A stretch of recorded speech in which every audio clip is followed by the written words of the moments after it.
to be more vital on stage, or even just to wake up the rehearsal so they rehearse at their best. Right. Okay. That's awesome.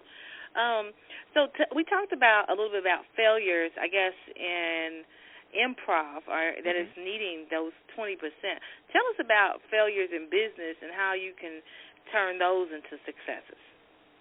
I think failures in business, you have to be able to step back from it, because if you focus on the fact that you failed, that's just one of those things where it cycles and cycles. Oh, I failed, oh, I failed, oh, I failed.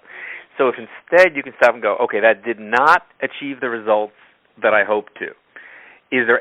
Are there any positive results that did come out of it that I can look at and say, okay, let me build on that? You know, maybe you didn't make the sale that you wanted to, but maybe the promotional piece that you made for the sale is a great point to go from, to say, if I just tweak it, it's going to help me in the future. So I didn't waste that time. I've got that piece.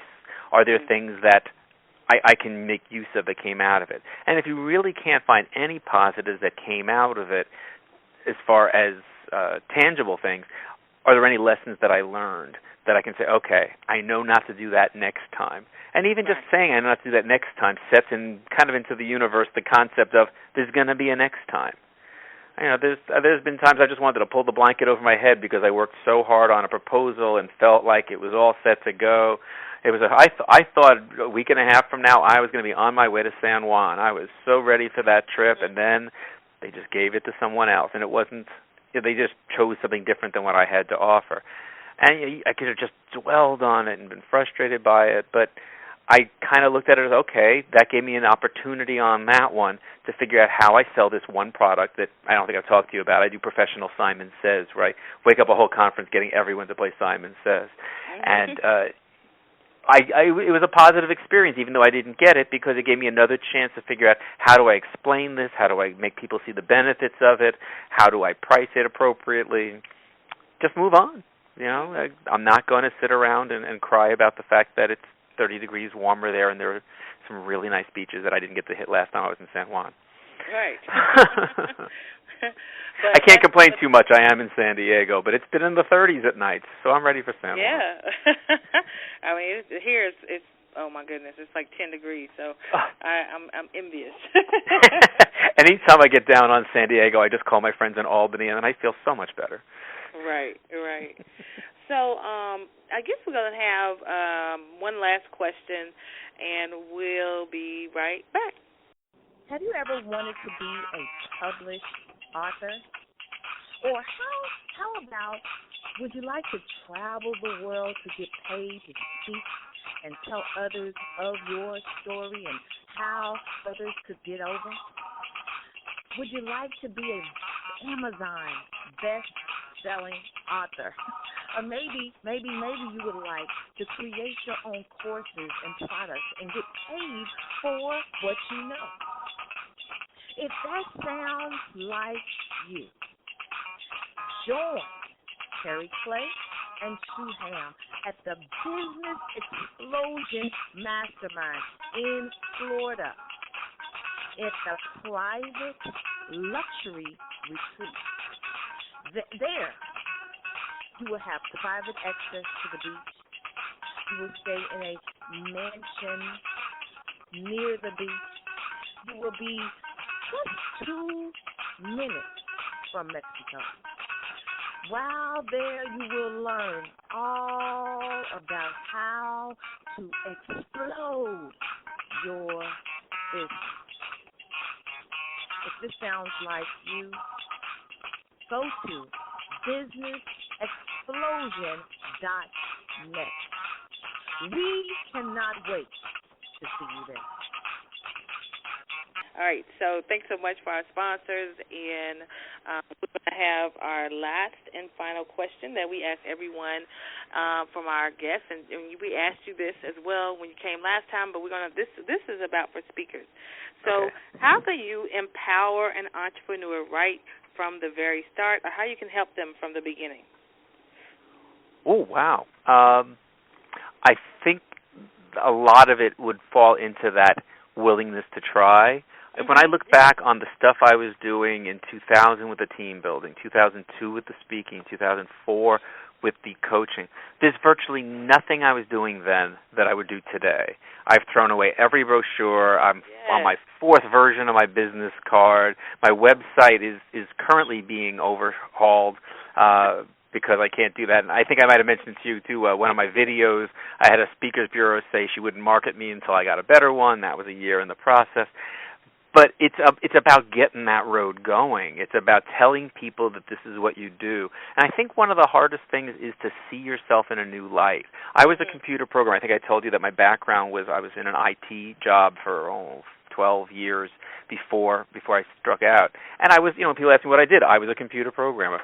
Well, when I quit that job and people said, so what do? I had to, actually say, I am a corporate team builder, even though I had not done it yet.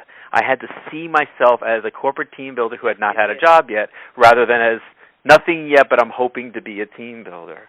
Yeah, and then to be able to say next, though it was even harder to get myself to say I'm a speaker because I didn't know what that looked like. And eventually be able to see it in advance. I'm writing a book. No, I'm an author. I'm an author who hasn't finished his book yet. Well, that's 4 books ago. But now I can actually say with confidence, I see myself as an author. I see myself as an entertainer, as a Simon Says professional leader. That wasn't something that was ever supposed to happen, and people started requesting it, and now there's a video for that on the website. People playing the games and having fun. But you do have to be willing to say, this is not the final version. This is anything. And when I find out that a business doesn't have a website, I'm like, anything, 1 page. Find a way to get 1 page of it. Make it a Facebook page and buy the URL and point it to the Facebook page. That's right. But get started. And don't worry so much that people will say it's not professional enough. They'll think less if you have nothing. They sure will. And you know what? I've done that before. I've had a Facebook page that I turned into. Actually, I had a product that I came out with, and the product was I don't even remember the product, but anyway, it was a training, and I don't know if I didn't have anything, but I wanted to come up with the product really quickly. So I turned a group page. I turned it into a group. I made it a secret group or a private group, and turned the product from a Facebook page. And I just send my students, what they paid for the class, over to that page. Yep. So you can do whatever you got to do whatever it takes to make it happen. But if I didn't have nothing to send them to, they wouldn't have had anything. So I think that's just a perfect example. Sure, and the less techy you are, the more creative you can be. We did I was with a group of speakers who we were co-marketing together, and we hired a booth at this thing. When we realized everyone else had these professional booths they'd spent thousands of dollars on for the decorating them and the excitement, and we had to get people into our booth, and we had nothing. So we brainstormed, and everybody brought all of their unusual socks. We had every different pair, and we pinned the socks all over the wall and had a handmade sign that said, knock their socks off at the next conference. And we got more people coming over to see what all the socks were than any of the lights and bubbles and any of the other stuff coming out. They wanted to find out what the socks were. And we gave away a lot of business cards that day by people who were just curious about our creativity. So creativity can go a long way. And using humor. If you can make someone laugh, that'll often make up for the fact that maybe you're not the highest ranking on AOL, or something like. Oh, AOL, where did that come from? I meant on Google. What are the odds that someone's looking on AOL first? I don't even use AOL. I have no idea where that came from. Right. So give them your contact information again so they can give and contact you. And the links will be on the blog as well. Great. There's 2 websites I want to give you. One is my main website for all of the stuff, which is improvventures.com. That's spelled with 1 V, improvventures.com. You can also get to that from miloshapiro.com. If someone is very specifically, though, interested in the public speaking stuff, my books on public speaking, any of the stuff around me on the news about public speaking, they can bypass all the improv stuff and go to Public Dynamics. That's plural, publicdynamics.com.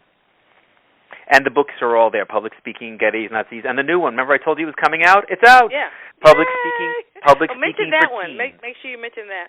Sure. Public Speaking for Teens, Get A's, Not Z's. There's so little information out there for teenagers and college-age students that's written appropriately for them, proofread for them, making sure it doesn't have references. They don't know who these people I'm referencing are.